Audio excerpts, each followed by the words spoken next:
Emas sebagai pelaburan. Sebenarnya emas sudah menjadi bahan pelaburan sejak harganya mula-mula diselaraskan pada tahun 1717 oleh Sir Isaac Newton.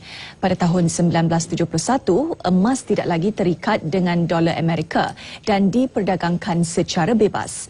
Secara purata, seseorang yang melabur jangka panjang mendapat pulangan purata dalam masa 5 tahun mungkin sebanyak 30.5%. Dan sebagai contoh, 5 tahun dulu harga terendahnya ialah $412 Amerika 10 sen, iaitu kenaikan sebanyak 152.8%.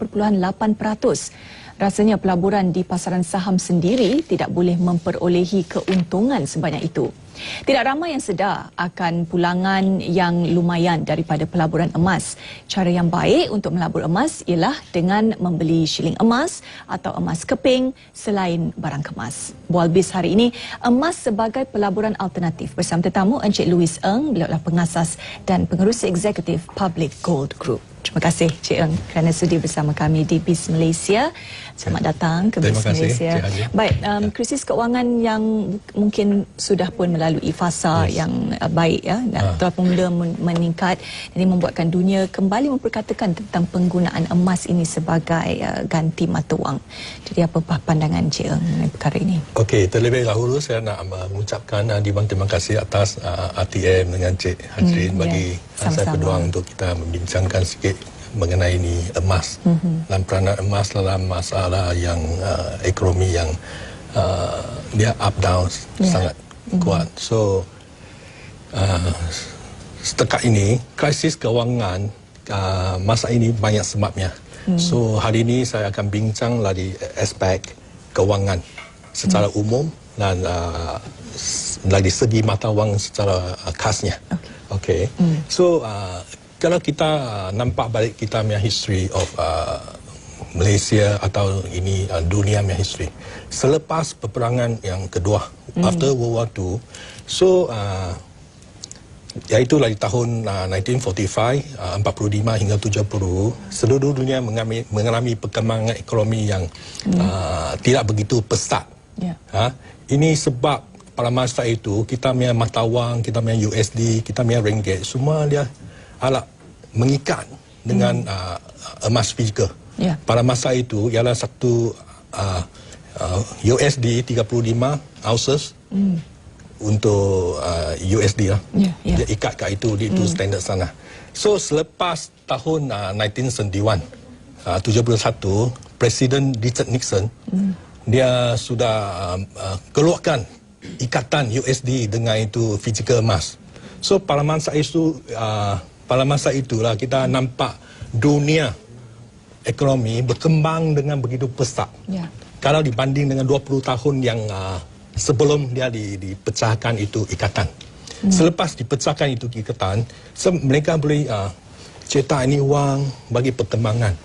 So yang kita nampak dengan mata kita jelas sendiri ialah selepas peperangan yang kedua, you tengok Japan, itu Jerman, dia berkembang dulu. Selepas itu, dia bagi wave yang kedua, gelombang yang kedua. Gelombang yang kedua kita nampak negara yang kita cakap empat naga. Macam Taiwan, Singapura, Hong Kong, lagi Korea. Mereka naik.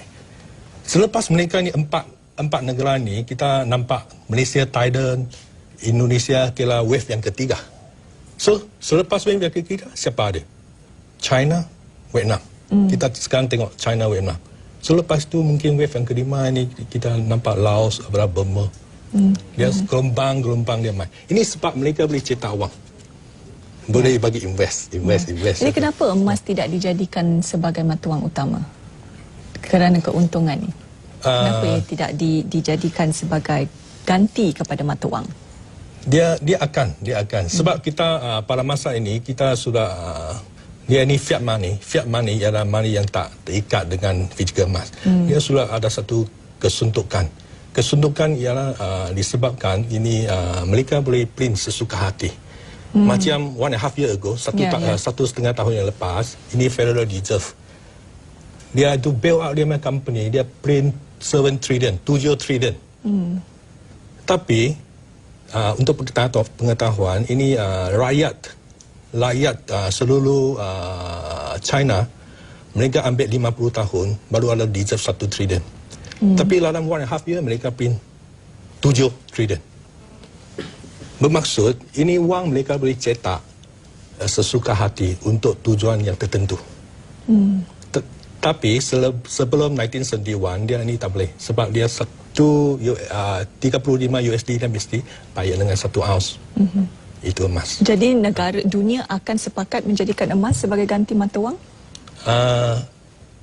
Sepakat dia memang banyak harangan. Sebab kita punya bank negara atau central bank of the world, lagi itu Bank of International Settlement atau IMF atau World Bank, mereka macam satu golongan yang mereka sudah praktis ini fiat money sudah 40 tahun lebih. So mereka sudah biasa dengan ini fiat money. So bukan begitu senang nak tukar kita punya sistem. Macam kita sendiri, kita tiap-tiap hari guna fiat money. Kita sudah terlupa ini emas boleh dijadikan sebagai satu mata wang. Jadi untuk sebagai satu pelaburan alternatif dengan membeli shilling emas sebagai pelaburan adalah salah satu cara yang terbaik pada pandangan Cik Eng? Dia memang satu cara. Emas, nak lebur emas ini ada beberapa cara. Yang itu masa depan itu future market satu. Lagi itu beli kat itu bank-bank, dia ada akaun simpanan bank, dia boleh simpan kira you ada berapa unit, gram, berapa itu. Tapi ini kita public goal yang kita introduce, you beli emas, you dapat emas. Ini memang satu beli emas dapat emas. Beli emas dapat emas. Kita tak simpan bagi customer ambil balik bagi simpan. Tapi kita punya harga ikut itu antara bangsa punya harga. Jadi kalau sebagai contoh yang dibawa oleh Encik Eng ini, berapakah nilainya? Yang seperti ini lekat 39,000. 39,000 jadi pada satu bar. Bukan semua satu semua set. Sekali. Ia ada dinar. 1 dinar, 5 dinar, 10 dinar dengan ini 20 gram, 20 gram, 50 gram dan 100 gram. Lagi satu kesemua coin. ini bernilai 39,000. Kalau kita simpan mungkin dalam masa 5 tahun, keuntungan 150%? Ya, boleh? Mungkin kalau ikut yang for the last 8 years, dia tiap-tiap tahun dia naik meningkat. Dekat, 25. Sebab cetak, ini dunia ni mereka terlalu banyak cetak ini mata wang. Mereka cetak bukan satu helai, satu ringgit, satu USD. Mereka cetak satu helai, 1 million. Itu bond, itu treasury bill, juga kira mereka cetak. Saya selalu guna ini cetak rompak. Mereka cetak. Dan mereka rompak. Mereka rompak. Saya cakap macam ni. Sebab macam kita dalam dunia, ada 10 juta punya duit. So kalau mereka cetak lagi 1 juta, you punya nilai turun lah. So dia setelah senyap-senyap, dia rompak. Cetak rompak. Jadi satu seminar akan diberikan oleh kumpulan Public Gold tentang peranan emas. Jadi boleh Cik Eng terangkan mengenai seminar yang bakal berlangsung ini. Yes, seminar title kita ialah seminar krisis kewangan dan peranan emas. The rules of the emas. So penceramah yang terutama ialah yang bahagia Datuk Muhammad Saleh, iaitu former chairman of KSE. Yang kedua ialah Profesor Dr. Ahmad Kamil. Yang ketiga adalah itu Dr. Umar. Dr. Umar ni orang yang hebat. Dia Dina punya pioneer. Di mana akan berlangsung seminar dia ini? Akan di Tabung Haji Kerana Jaya pada 16 hari bulan. Dia satu whole day seminar, satu hari punya seminar. Dia ada satu charge fee RM40 bagi seorang, dan kita ada include itu lunch semua. 16 hari bulan Januari ini. Baik, kalau nak melabur emas selain daripada secara ringkas Cik Eng, melabur emas selain daripada barang kemas dan duit shilling, apa lagi yang boleh kita lakukan untuk melabur di dalam emas? Yang tadi saya cakap itu future. Future, tapi ini saya ingat tidak halal dari segi Muslim. Lagi itu beli emas kat itu bank. Bank yang actually ada dua jenis. Sejenis dia cakap panggil allocated. You beli emas, dia allocate tu emas bagi dia. Tapi saya nampak bank-bank yang kita di Malaysia ni, mereka buat unallocated. You beli emas, you ingat ada emas, tapi itu emas tak simpan kat sana. Ini ini term dia panggil unallocated. Unallocated. Jadi bolehlah melabur dengan emas, mulakan dengan barang kemas dan juga dengan shilling emas sudah memadai. Baik, terima kasih Cik Eng. Terima kasih bersama kami di Bismillah Asia.